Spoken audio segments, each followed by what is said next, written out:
Good afternoon, Val community. It's David Michael. How you doing? I just had a pretty exciting haul this morning.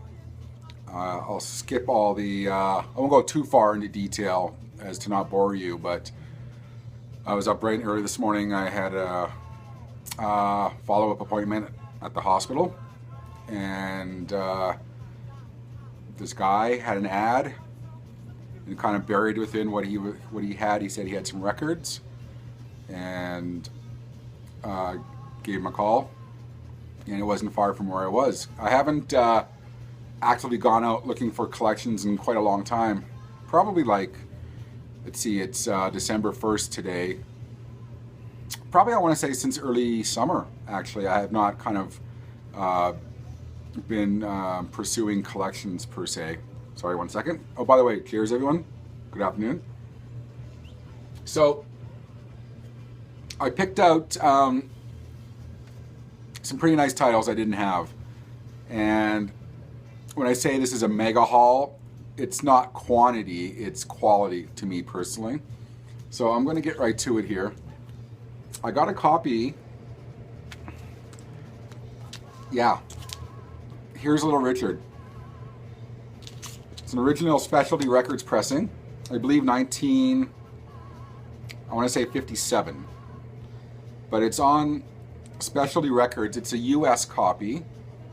But the odd thing is that the record inside is a green label, Regency label. So I'm not sure if in Canada we imported the sleeves and put a Regency copy in, or if it's a mishmash. I don't think it is. I'm kind of guessing that maybe in Canada we imported the covers possibly, and because I couldn't readily find a copy on Discogs describing the one I did have, but both label and cover are 1957, so that's why I'm kind of guessing they're that's what we did here in Canada. But I would show you the label, but it's actually, I'm spin cleaning it and it's drying in my rack. You can't see it, but it's over there. So that was the first exciting find today. And I'm going to preface everything I'm saying by the reason why it's actually even more exciting is that these kind of averaged it out, and these were $5 a piece. Like, that's it. So it's been kind of dry lately for exciting finds for me, and then this kind of just happened. This kind of out of nowhere, all kind of materialized this morning. I got a copy of 1910 Fruit Gum Company, Indian Giver. So I'm guessing this is a punch out of some kind. It has a drill hole through it. But it's an original Buddha Records pressing. And that's one I've just never had. So that was exciting. The Beatles, Magical Mystery Tour. Now I have an original copy. It's okay. It's in fair condition. It plays nice. Wow. I mean, I wouldn't be getting an upgrade if it played, you know, that great. But this is a definite upgrade to the one I have. It's the Orange Capital label, so obviously it's not an original pressing, but it has the booklet inside and all that, and it's a very, very nice copy. The vinyl, there isn't any marks on the vinyl whatsoever. So that was an exciting find, as this is probably my favorite Beatles album overall. So I have a nice clean upgrade copy now. This is one of those albums I don't know why I just never had on vinyl. I think I did maybe when I was a teen. And I'm guessing it probably went out with my records when I needed to pay the rent one of those times when you're young. But Clash first album. The fact that it has a barcode tells me that it's a later, possibly 80s pressing, which I don't really care because I just didn't have it on vinyl and I really wanted it. In fact, a couple of weeks ago I was shopping online for trying to get a copy of this at a decent price online, and I couldn't really find a decent price, but $5. This is a super nice clean Epic Records copy. I'm getting to the three really, really exciting things, as if the first ones really weren't exciting enough for me personally. I got a copy of, now this is bear with me here. This is my 4th copy of this album, this exact pressing, and I'll tell you why I have 4 in a second. It's a copy of Kiss Destroyer, and it's an original Canadian copy. It's the gatefold. And it's on the Blue Bogart label, Smoky Man. So that's a first pressing Canadian. I have 4, well, this is my 4. I have 3 other copies because what I do with Kiss albums, and I think I said in a couple of videos ago, I'm a big Kiss nerd. Sorry. But the other copies I have, there's something slightly not right about every copy I have. So one, the cover isn't exactly great, one is missing the inner sleeve, and one vinyl isn't that great.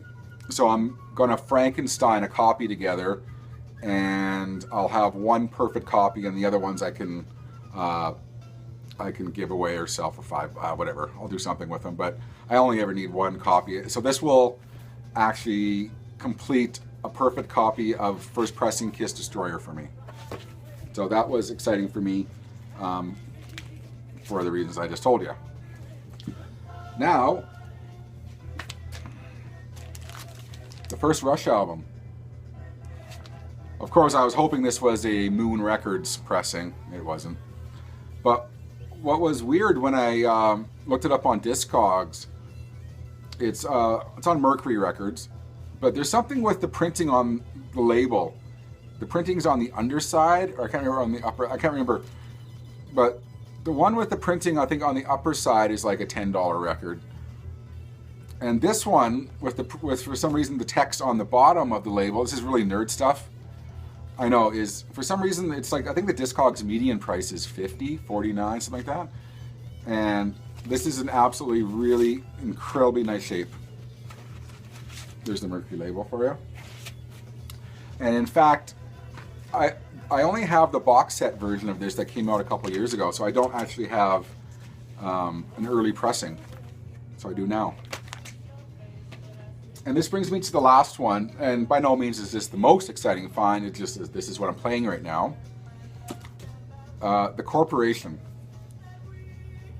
This is an original 1969 pressing from Canada, and the Corporation are, well, some people say garage rock. This is more psych than garage rock to me personally.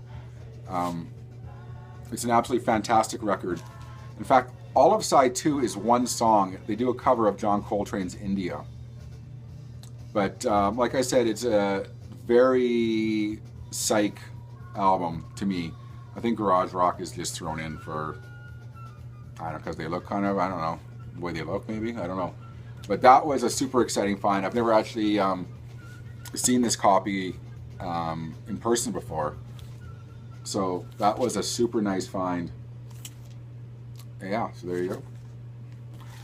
So it wasn't the biggest in terms of numbers, but it's not always about numbers, especially when you get to the numbers that I have in my collection. A lot of times it's more about the quality than quantity. But this is the most exciting haul I've had in a long time. Probably, like I said, probably since early summer, and I thought I was due and paid off this morning. So